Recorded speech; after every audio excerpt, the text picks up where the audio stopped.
Hey, Hey. it's not letting me log in on my computer, so Huh. that was okay. Okay. Hey, Eric Cave, can you jump in here for a sec? It's my email. It's not letting me reset my password. So it's not Okay. an issue with this. It's the I go to reset my password and it takes me to like a blank page. Okay. Are you on top? The way my screen is I'm on top and then you. Yep. I don't know how to switch it in here. Hey, Eric Cave. There he is. Hi guys. Hi. It all looks good to me. Okay. Because it looks like I'd rather have Rebecca's picture be the main picture versus a split screen where I'm up here and she's down here.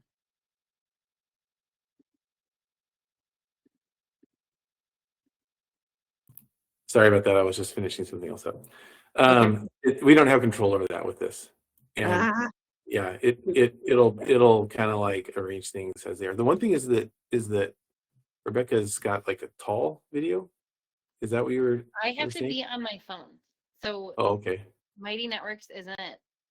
I had to reset my password and the password reset page is just blank. Oh, sorry about that. Okay. So I'm not sure what's happening with. Can you turn your phone sideways? Oh, yeah. That would have There you been an intuitive answer. There, I think it's good. There. Yeah. Okay, So perfect. it'll arrange the windows like according to whatever it's on its mind. That's a my expert. Well, we don't have any control over that. So Okay. And I unfortunately cannot share my screen when I'm in Chrome. So I had this very fancy countdown thing that I figured out, and I have to like shut everything down with Google and then launch it again to get it. I'm like, no. sorry. That's Did you have any Sure. other slides or anything that you were wanting to use? No. Okay. Rebecca, you don't have anything, do you? Okay. I can share my screen. Yeah, see what happens.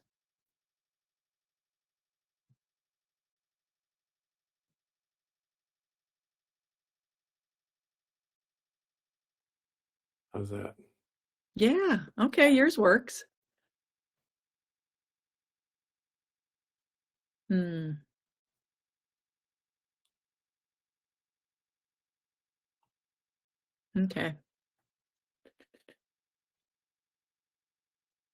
There we go. You can see my mouse. I can. See if it changes the way.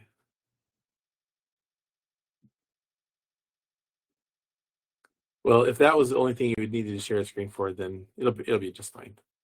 Okay. One I can stay on and leave this up while we wait for people to join, or Sure. just and then just quit out when it's done. When you get started, how's that sound? Yeah, that sounds good. Give it 3 more minutes and get rolling.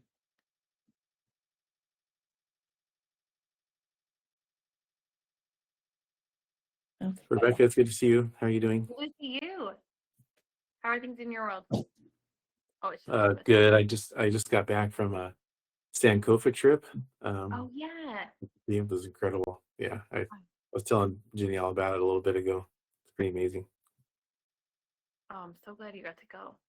Yeah, but I have not had the most productive week following that.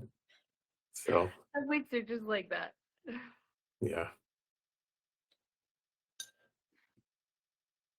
It is just the season, I think. Although it's like gorgeous. It's 50 degrees here and it is beautiful. Everybody has their shorts on and Oh yeah. When we hit 30, people are putting shorts on in Minneapolis. oh yeah. How warm did you say it's going to be there? It's 50. It's been 50 the last couple days. So snow is almost gone. We had fake spring in January and where it got up to like 40s. And now this is known as the spring of deception because everybody thinks it's spring and they're thinking, bring the lawn furniture out, start planting things. And we got the most snow of the year in April last year. So That's funny. it's like, oh yeah, you think it is the spring of deception. It's supposed to be 65 here today. Oh, wow. Yeah, so Yeah, that's extra, what we're at. extra warm, much warmer than usual. Oh, really? Yeah, for this time of year, for sure. But March is always here in Portland really chaotic. Like I'll be surprised if we don't have another like cold spell. It'll often snow a little bit in March here. And it's because actually I don't know why it's so warm right now, but it's probably because I don't like here in the West Coast, depending on where the wind is coming from, where the what do you call it, the pressure zones or whatever, wherever Yeah. they're coming from. If they come from the east, it gets really warm. So that's probably why it's warm right now. But in the winter, though, if it comes from the east, it gets extra cold. So anyway, I don't know what's going on. That's funny. We get our biggest snowstorms in March because it's warm enough that it just dumps. So we're waiting for a big one that shuts everything down. How has your snowpack been this winter? Sorry. It caught up. It was pretty slow to start with, and now we're I think where we're supposed to be this time of the year, but we'll get more in March. Yeah, we have a big sled dog race in northern Minnesota, and they've had to they changed it from January to now with the hope of more snow, and now they just had to change the route because there's not enough snow on the route. So Yeah, you guys had a pretty dry winter. 2 winters in a row. Mm. Not good. So, well, it is noon. Should we get started? Sure. One thing I noticed really quickly, Rebecca, is that you're a little quiet Okay. probably I can because your more phone to learn. microphone. Yeah, just maybe speak up. You'll be fine. Yep. Okay. Thank you. Okay. Want me to go ahead and I'll exit from speaker, and then the share screen will go away, and then you guys will take it away. Sound good? Sounds good. Okay. Great, and welcome, Nancy. Where are you from? Just type it in the chat. Love to know where you're from. So we're just getting rolling here. And give Eric a minute to. I don't know why I didn't have you leave. Austin, Here, let me Texas. kick you out. That's so weird because you're listed as a viewer. Yeah, I'm gonna just leave and come back. So Okay. There we go. Oh man. So, from Austin, Texas. Welcome. Glad you're here. So, oh yeah. Okay. Restaurant. How big is your youth ministry, Nancy? Just curious. So, she is typing. I love the chat feature. Perfect. Oh, good. That gives me some sense. Good. Well, tell you what, let's start. Yeah. I was going to do the clap hands thing. Anyway, welcome everybody to the Small Youth Ministry webinar through Cov Youth. And we are very excited today to be hosting Rebecca Jacobson with Small Youth Ministry and Youth Ministry Consultants. So she kind of wears several hats, and we'll talk a little bit about how Small Youth Ministry came about. But tell us a little bit first, Rebecca, about who you are, what you're doing. Yeah, I'd love to. It's really fun to be with you guys today. I am with Youth Ministry Consultants. We're a nonprofit devoted to equipping and resourcing and training youth leaders across the country, but our heart is specifically for small church leaders.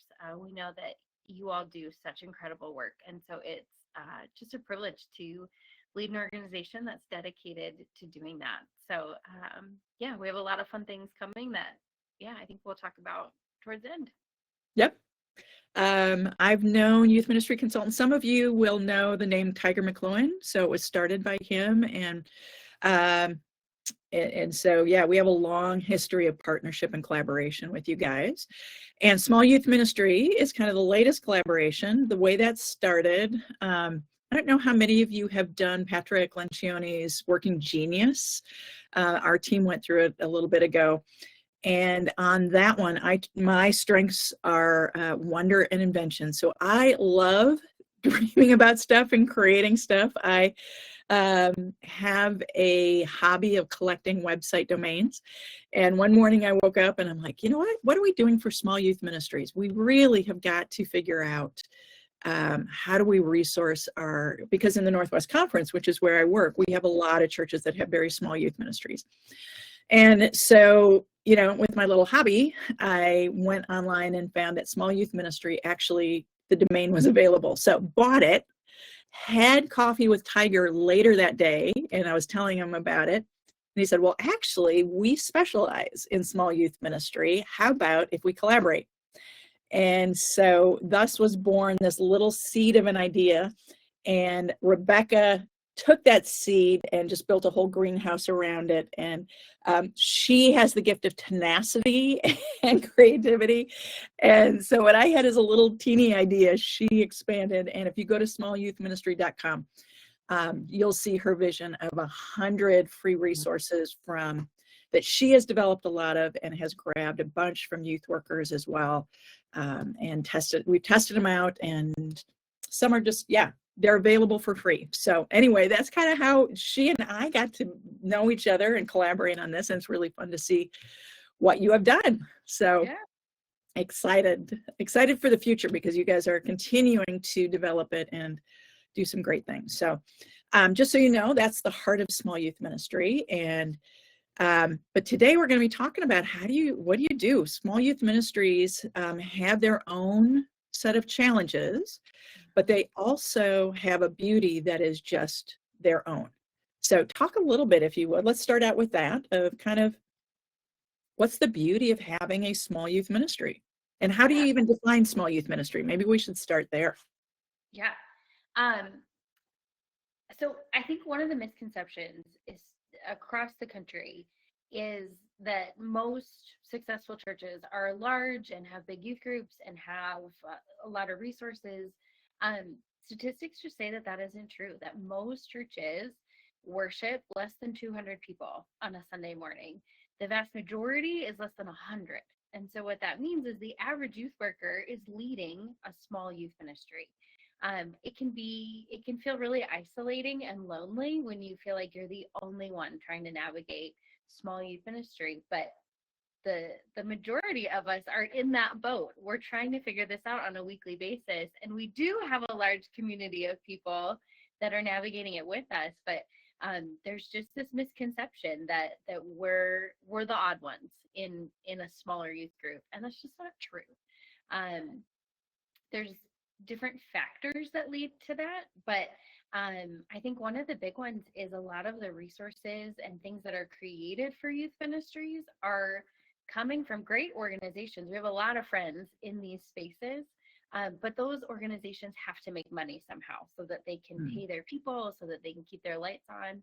And that's not a bad thing. That's just the way the world works. But you end up making things for the people that can buy it, which tends to be bigger churches.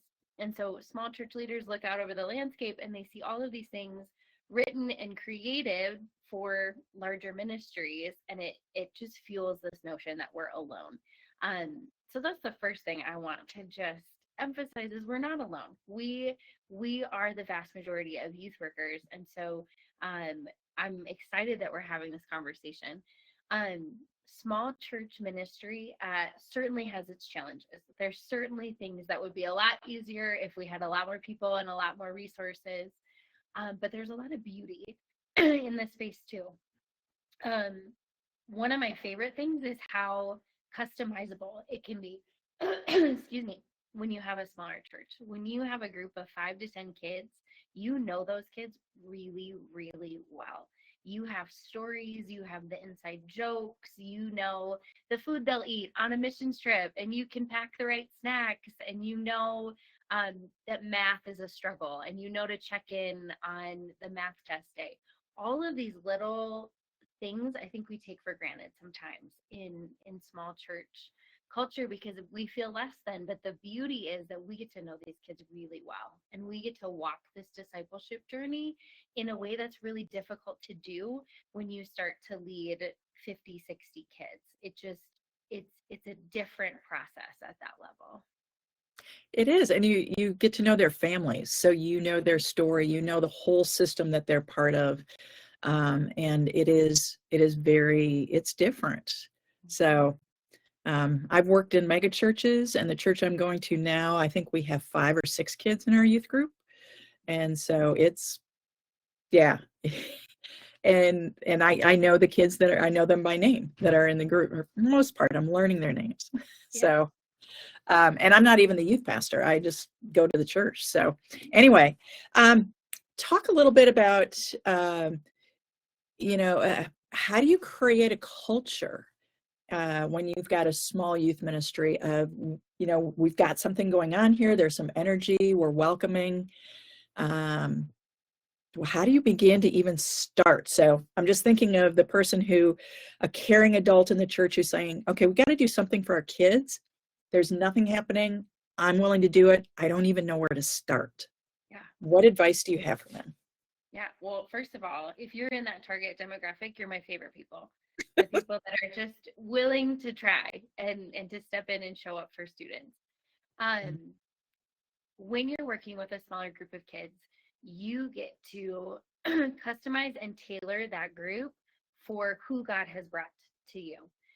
So I love watching, if you go to retreats or you go to things that pull different groups together, my favorite is watching these small youth groups with their just weird identities. Like they create who they are and they normalize different things within their group, and their quirks come out and their fun comes out. And it's so fun to watch because that group has created a culture in which they're experiencing belonging that's unique to them. So, so don't be afraid to let kids help shape this, to lean into just what's true about our group. If you have a ton of middle school boys in your group, you're probably going to have high energy and you're going to have a lot of shenanigans that happen part of your culture because that's who you have. The church I serve at now has a lot of kids that are further along in their discipleship journey, and so they're really into studying deeper and going to different places in their faith, and that's unique to them. If you have a group that's all coming and they're fresh in their faith, you're going to be talking about different things because they're at a different point in their journey. So your culture can look like a lot of different things. Healthy culture can take different shapes. The thing I'd say is to pay attention to how that culture is coming together and start with a vision of what are you dreaming for God to do in that group. So vision can sometimes feel like this really vague word, like how do we actually pull that down to be something we can use? And the question I usually ask when we're talking about vision is, what are the things I'm praying for? So when I back up and I pray for these 5 kids and the start of this group, what am I praying that God does in this space over the next year or 2? When I envision that future reality, what is it? A phrase we say a lot in our trainings is, vision is a picture of the future that produces clarity and passion. So what is this desired future state that gets us excited, that makes us lean in to what God is doing? So I think culture starts there with that vision of what are you asking God to do in the midst of this group? And then who is this group? Who are these kids? What's their story? If you're in Austin, Texas, your culture is going to look different than yours in Minneapolis, Minnesota. So let's lean into who God has created them to be and just see what magic happens in that space. So question about vision. Do I do that individually as kind of the point person in my church, or how do I go about, especially, I mean, I hear from youth workers, it's like, I'm not a vision person. That's not how I'm wired. So what do I do?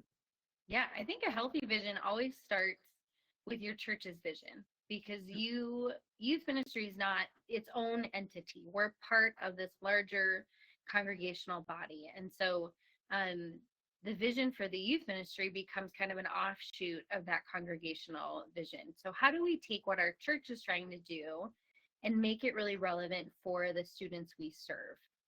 How do we tailor that to reach teenagers in a unique and fresh way? That vision conversation really helps us stay in good alignment with our church and good alignment with our leadership. Sometimes you'll end up with a vision that's totally not on the same page, and that's a really good way to get into conflict and have a lot of tension in those relationships. So I think we start there, and we get to walk in this tension of, as the leader of the group, we get to steward that vision, but we don't do it in isolation. And so it's inviting parents into that conversation and other leaders and students to help shape what God's bringing about there. I think all leaders in some way have vision. It just shows up differently.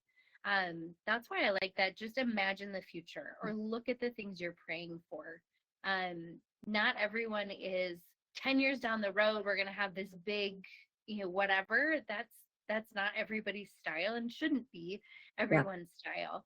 But most of us, when we really sit down and think about it, there's things we're praying for, and there's things that we hope happen within the next year or two in our ministries. And that's where we land with vision, is what is that path that we're on, and is it going where we want things to go? Yeah.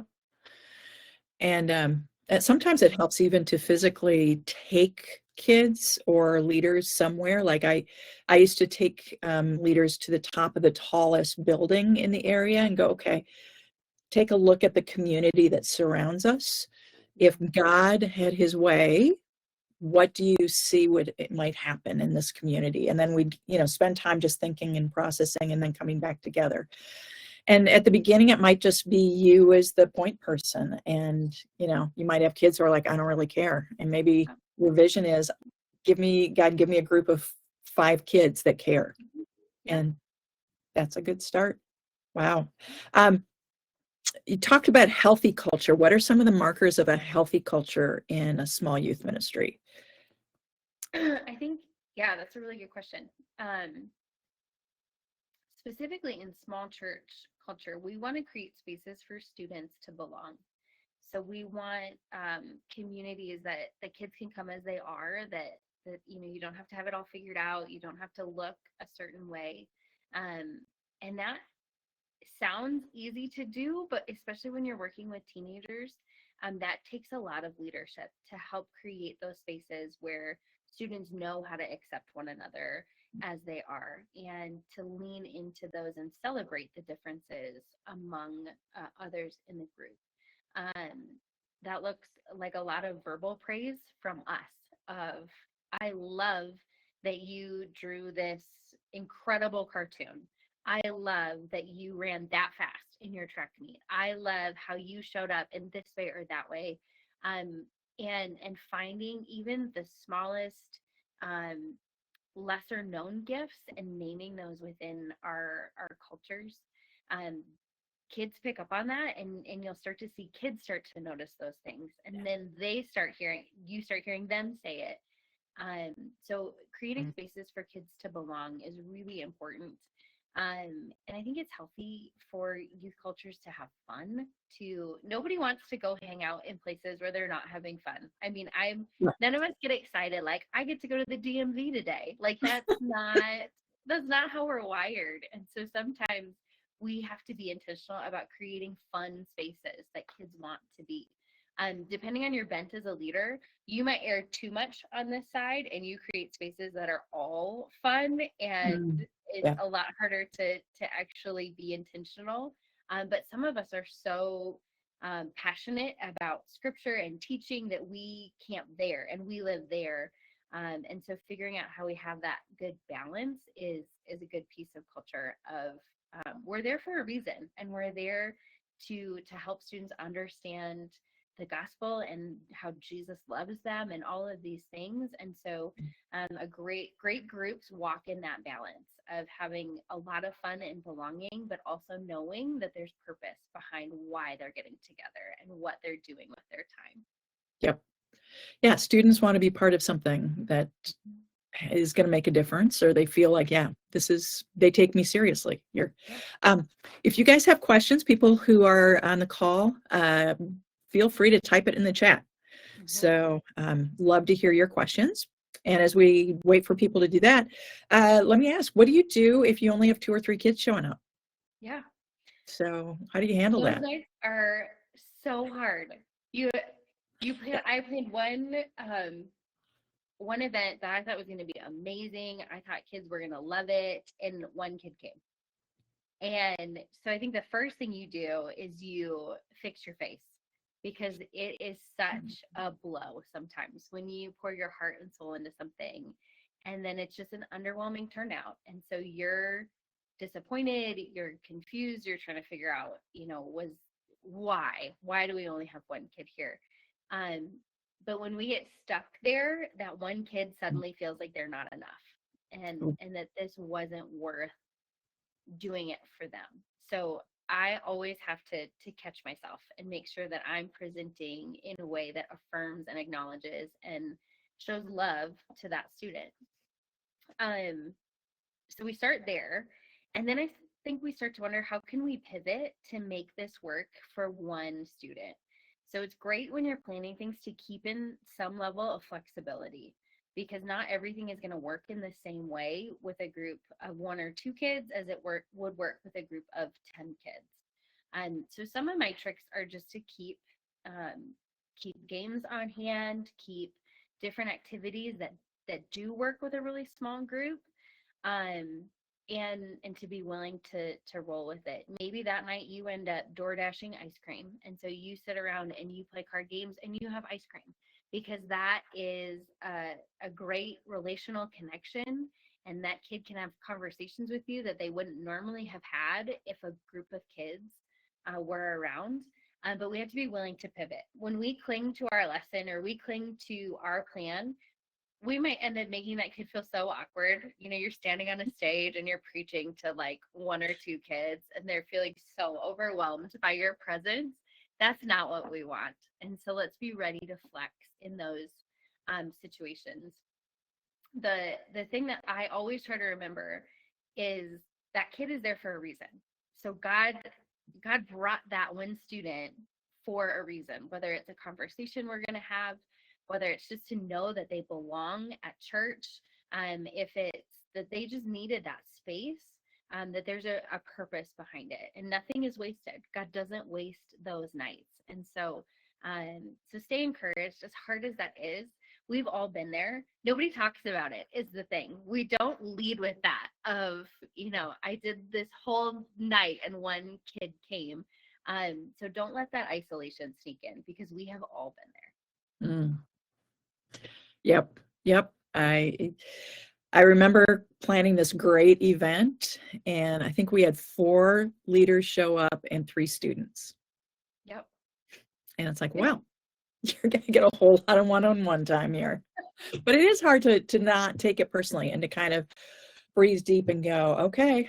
I mean, that's a great perspective of being able to pivot, to let go of our expectations and be present. And see, it's like, okay, God, why do you have this one kid here? So we got a question in the chat. How can I, as a youth pastor of a small group of 2 to 12 kids, say middle schoolers, create student leadership opportunities for high school students? The norm is to make them small group leaders. What other ideas are there? We can't seem to gain momentum with small groups because not enough kids really have small groups, and students come so infrequently, which is, I mean, that's another thing is, infrequency of students showing up. So that's a great question. So how would you tackle that one? I love this question. This is an example of when the conventional wisdom is targeted toward big churches, where the assumption is we all have multiple small groups meeting after the lesson, and that's how we're going to dive in. But when you have a group of 2 to 12 kids, that is your small group. that is who you're discussing with. I love, especially in the context of small churches, the ways that we can expand student leadership. Small churches actually have an opportunity to do a better job with student leadership because of your context. Pulling them into leadership outside of the youth ministry is one of the best ways to affirm their giftings and how God has created them, to pull them into relationship with people who are older than them and in the congregation. And it helps solidify their relationship, not just in the youth ministry, but in the congregation as a whole. So kids who get to experience serving outside of youth ministry start to get comfortable in those spaces. And so when we graduate students from youth ministry, sometimes we haven't done this, and suddenly it's weird for them to be in this intergenerational context, to be, you know, sitting in church with people that they don't know and having, like, we don't teach them how to do that very well. But when we're in a small church, we have the ability to look at a kid and say, hey, you're really gifted at this. Have you thought about serving in this space? And we get to help make that connection to that team and those adults. I had a student in a small church that hated youth group. It just was not for him. He didn't like how loud it was. The games weren't for him. It just was not his style. But he loved running the soundboard. And when I say soundboard, I mean, it was like this big and hand me down from probably 6 different other ministries and barely worked. So don't think this was fancy. But he loved to tinker with it, the whole, you know, youth group. We didn't even really need it, but he loved to tinker with it. So some nights I used a microphone just so that he would have something to do. And it was set on the lowest thing so we didn't overwhelm our small space. But he got really good at that. And so then we got to plug him in on Sunday mornings. And now he's doing slides back in the sound booth with these other leaders and cultivating relationships there. And then he discovered he really liked making videos for the church. And so he started doing that. And so youth group never became his thing. But he got so plugged into the congregation because he was cultivating these skills in other spaces. And so I'd encourage you to just dream with a kid about the ways that God could use those gifts and abilities in the wider church. It's a great question to ask at staff meeting with the other leaders in your ministries of, hey, I have this kid who's really good at this. Where can we plug him in? And share that vision with your team as a whole. Yeah, that's great. As you were saying that, I remembered we had a kid at Adventures in Leadership, which is our leadership development. It's a 1-week experience. And this kid ran the sound system for his church. He's pretty quiet and just, you know, a little reserved and had a hard time kind of engaging at first in with the group. But as we were talking, I'm like, tell me about how you're leading. And he actually was training. So here he was like a junior in high school. He was training 6th and 7th grade, in his case, guys, to do the sound booth. And so he was mentoring. And so that might be an idea too, is like get them in a place where they're tapped into their gifts. And I think that's so important. That they know that they're seen and that they don't have to fit this kind of cookie cutter. This is what it means to go to youth group. It's like, no, I see you, your individuality.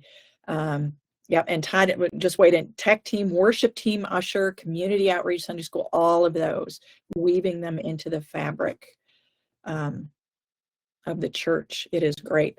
Let me ask the question about what happens if you have like juniors and seniors in high school, and then you have 6th and 7th graders, and you have a huge gap. You can have that in a group of 5 and 10.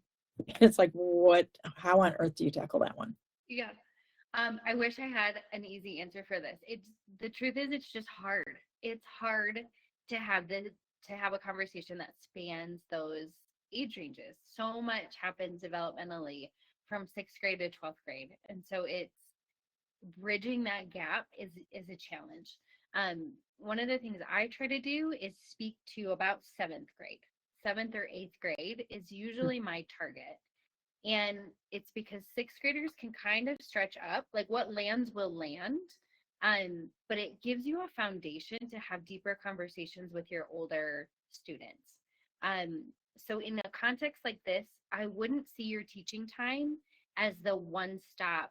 This is where we're going to teach it. This is where we're going to set a foundation, either to explain things to the younger students and help them connect the dots later, or to take it to a deeper level with your older students.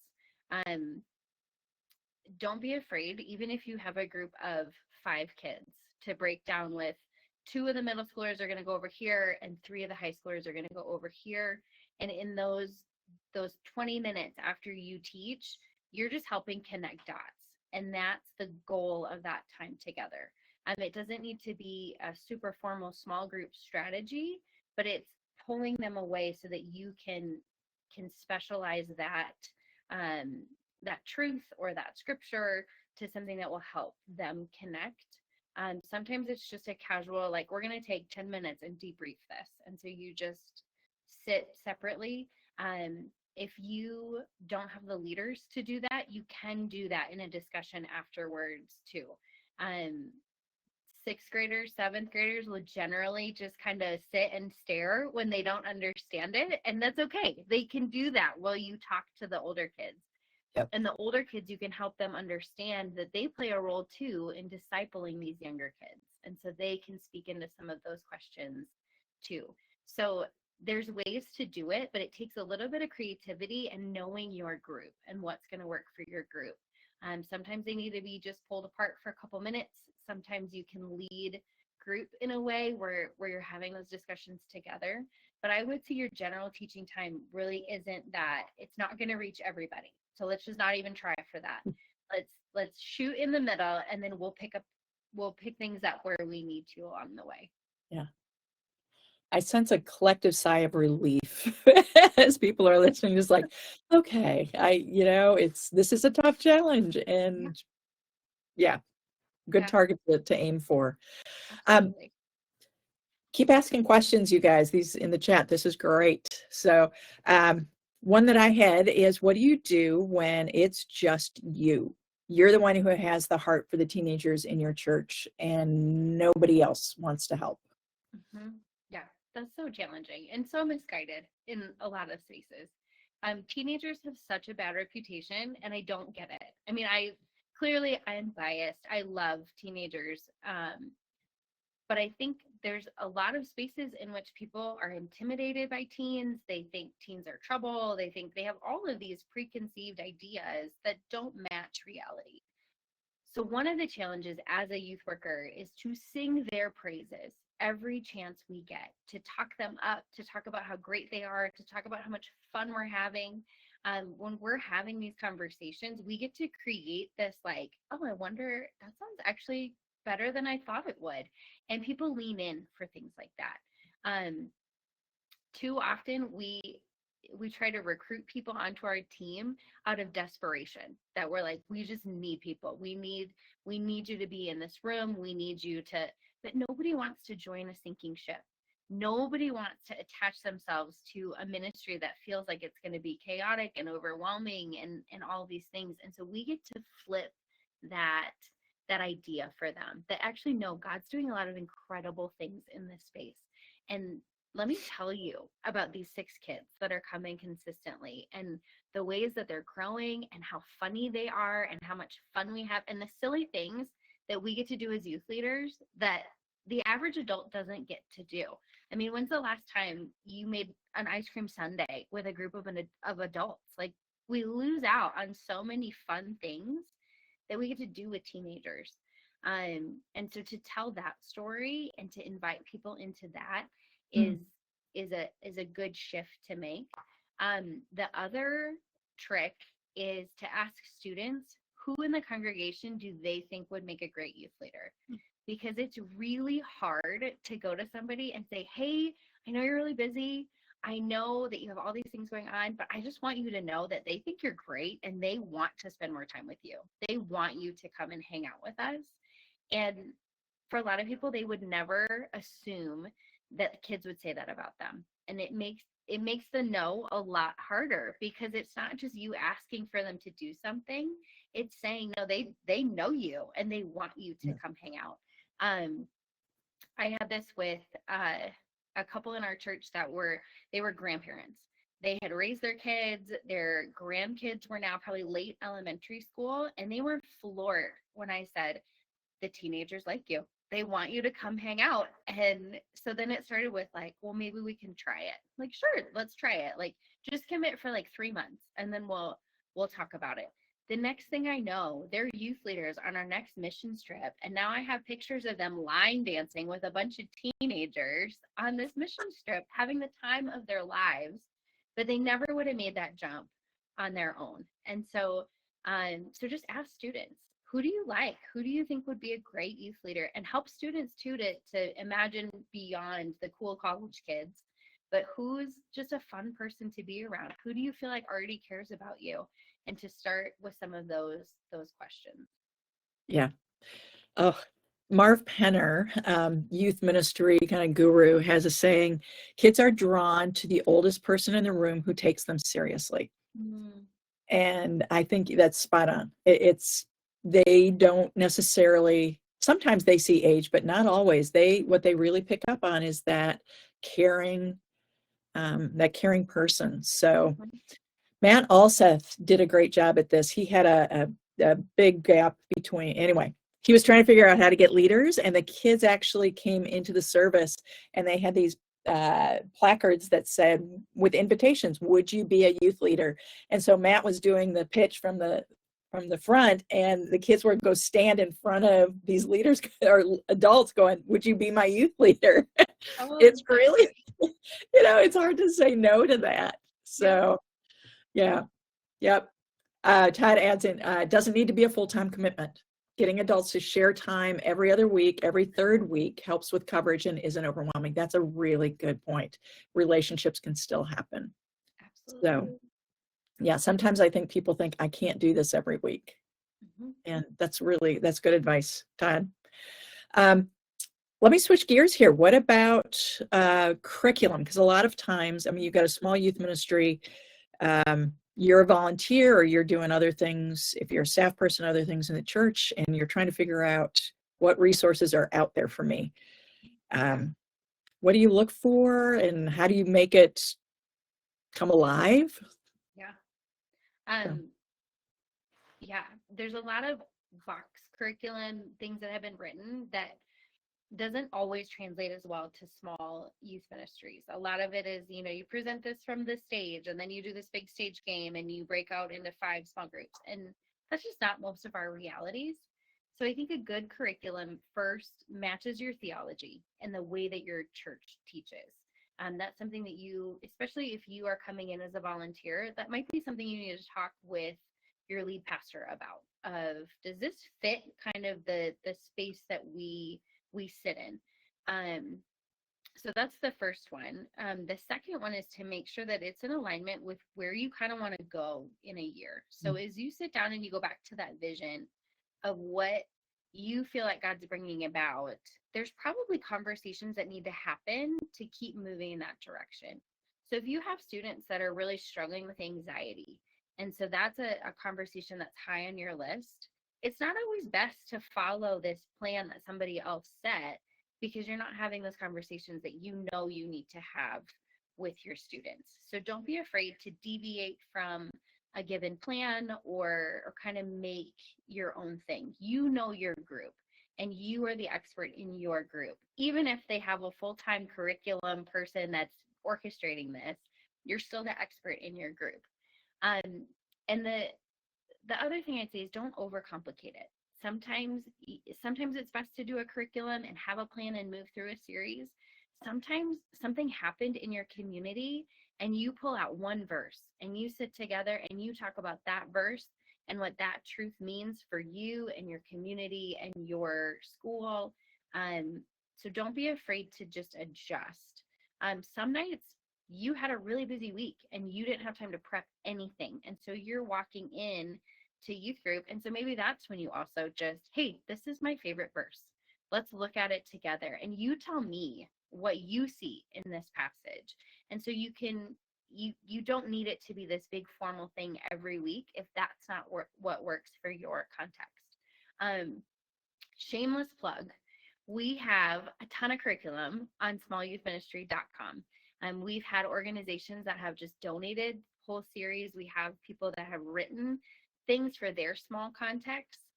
One of my favorite tricks as a church with no budget is to use all the free samples from all these different places and to make them my own, because that can carry us through a good chunk of the year. And in the process, we're figuring out what works for us and what doesn't feel like us. So it's both a great learning experience to figure out how are you as a communicator, how does your group respond to things, but it's also just a really cheap way to have enough content to lead for a good portion of the year. That's a brilliant idea. Okay, I love that. We're going to steal that one. Let's switch gears just a little bit, talk about events and what do you do when you've got a couple of kids? You talked about, what happens if only one or two kids show up, but how do you, kind of plan events or do events, or do you just go, they got enough going on with school, let it go? I think youth events are so important. We can overdo it and we can make our groups too busy, but to do events gives kids a place to connect and have fun and find just belonging in these groups. So don't be afraid to do events, even if it's for two kids. Powerful things happen in those contexts. I'd say even if you have two kids, you still want two adults to be together on that. Where if you're going to go to the amusement park, then the four of you get to go and spend the day together. So always have another adult in that mix so that it's a safe and fun experience. But it's totally worthwhile to plan those even for a really small group. Sometimes it can feel like it's not worth it to do junior high and senior high events when you have a group of 10 or 8 and now you're looking at planning a whole event for just a couple kids. But those tailored events really do something special for those groups when they get to be just with their peers, when they get to do something that they find really fun. So to plan one or two of those a year where you're having different conversations, you're doing different things with those different age groups is still worthwhile. The biggest challenge in these is just managing our own expectations. That when we know that we're going into this for relationships, this is a relational event. And so if we have great conversations and we have fun, then the event is a win. That helps us manage our emotions and expectations a lot more than this is going to be great. All the kids are going to sign up. It's going to be this huge thing. That's where we set ourselves up for disappointment. So be real with yourself on what are you really trying to accomplish here and what does a win look like? The other trick in small churches is to ask for deposits ahead of time from parents. When they have money already invested in whatever activity it is, kids are more likely to be there because they don't want to waste that money. So just to say, we're all going to go bowling and your $15 is due by this date. That will help kids get locked in, get signed up, and make it a priority for parents. Yeah, that's really good advice. I would say too, I would add to that collaboration. We're seeing a lot more of that up in the Northwest Conference. Like we have several churches now that are coming together to do Arctic Blast, which is a retreat that they put it together at one of our camps. And a couple others that are a little bit smaller youth ministries, they go up to Adventurous Christians, which is another one of our camps for retreats. And it's like, come together so your kids get in a sense of we're part of something bigger. It's not just us, but also that you're not alone in leading it. Absolutely. So, if you're in a small town, yeah, that's a great way to connect with the other churches in your small town.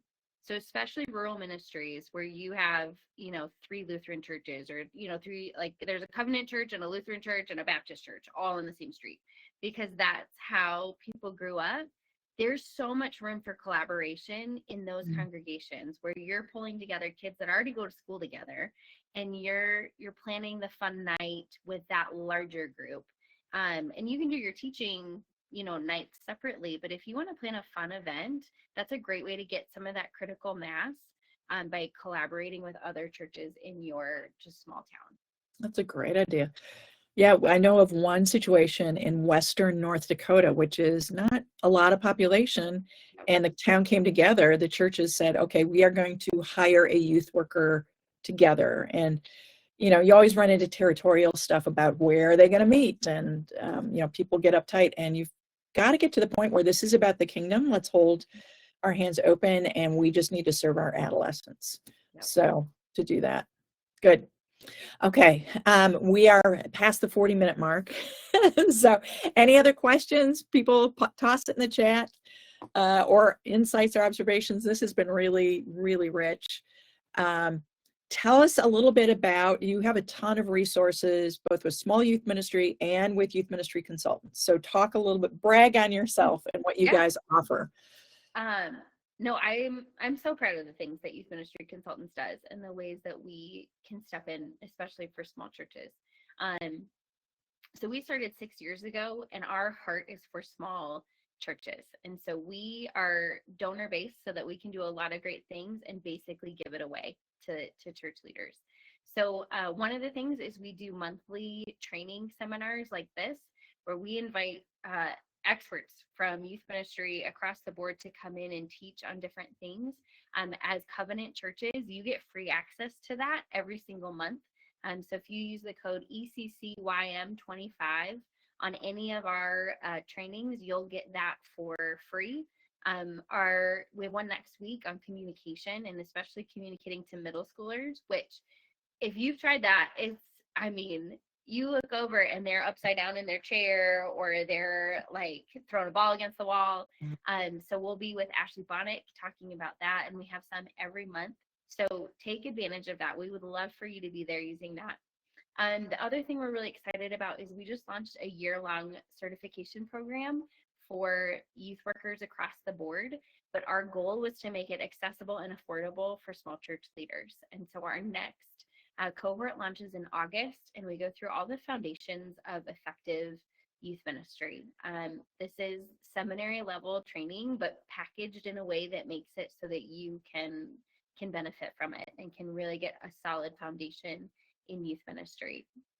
So we have all of that happening, and then smallyouthministry.com. There's a million resources. There's over 100 resources.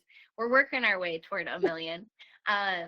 But there's everything from curriculum to game ideas to safety policies to how do you interview a volunteer? How do you make sure they're a good fit for your team? So all of these different things, if you need it for ministry, it's on that website. So feel free to check that out. We have ministry coaches that will meet with you for free. So if you're navigating a transition or anything like that, if we don't have a way to support you, we'll create it. Our heart is for you and making sure that you're thriving and effective in ministry. So we'd love to find ways to partner. Yeah. And I love that you figure out a way for people to afford it. Yep. So it is either free or, it won't break the bank. Yep. And if it's not free, we can make it free if that's what you need us to do. So love that. Thanks to your donors for making that possible. We've got another question that's coming, and Nancy had a great suggestion too for high schoolers going to a place called Activate. So, immersive video game experience. That is, okay. I'll have to remember that one. Check that out. A question came in about safety policies. Small churches, not great at this a lot of times. It is, we are family. We don't ask questions. Nobody talks about Bruno. That kind of, we don't, there's certain things we're not going to make people go through background checks. So this is key. If you're in a small church, you need to be especially good at this, because small churches have a reputation for having lax policies and lax procedures, and that makes you a target for people that don't have good intentions with kids. And so we need to be the champions of, we are going to lead safe ministries regardless of what the standard has been here, that we love our kids enough to set this bar. And the truth is that people that want to protect kids are okay jumping through some hoops. You can background check me as much as you want, because I believe that I should be background checked to have access to kids. So we want to create these policies across the board, that this is just what it takes to be working with minors in our congregation. So it's not personal. It's not because we think you're a little odd. It's because this is just what everybody has to do. And so your safety policies should include some kind of background check, that you are regularly checking people's criminal history. It should involve an interview where you're asking if there's anything in their past that might prevent them from being able to work with kids, anything that they need to tell you about or talk to you about. You should have, all of this is on smallyouthministry.com too. So if you want a plug and play policy, that's there. But you should have expectations and rules that keep your leaders and students from being in situations that are compromising. You want to have this is just how we do it. We're never going to be alone with a kid. We're never going to have certain types of conversations with kids. All of that needs to be just explicitly in when you're adding a volunteer. So it's so important. And here's the thing.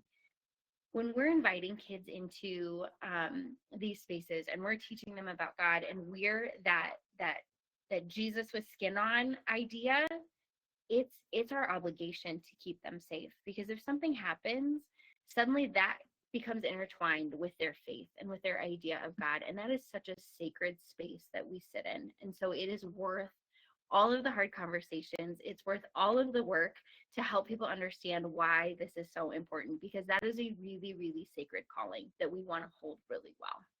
Yep. I can't put my email in the chat right now, but you're welcome to contact me if you want to talk through this more. If you're struggling with this, I would love to talk. So I'll add it in the comments after this on Mighty Networks, and you can reach out to me and we can process this more.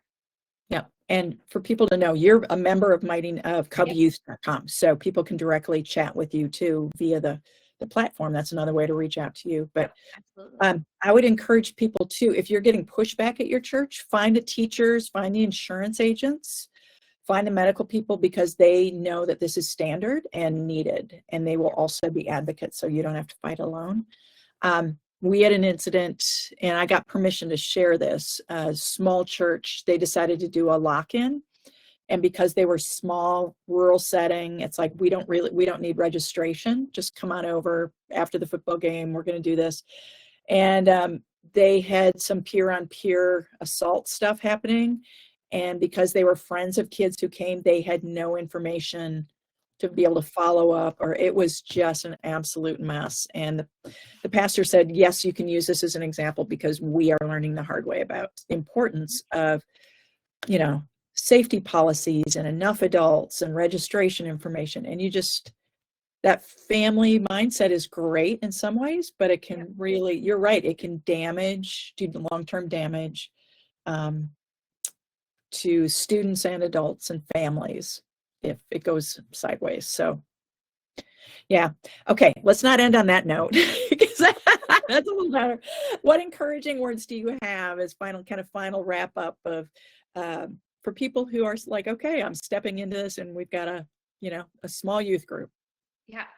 I think the work that you do matters so much. I mean, like we talked about in the beginning, most youth workers are leading small church ministries and small youth ministries. And what I love, from where I get to sit working with so many different churches, is seeing how many of you there are.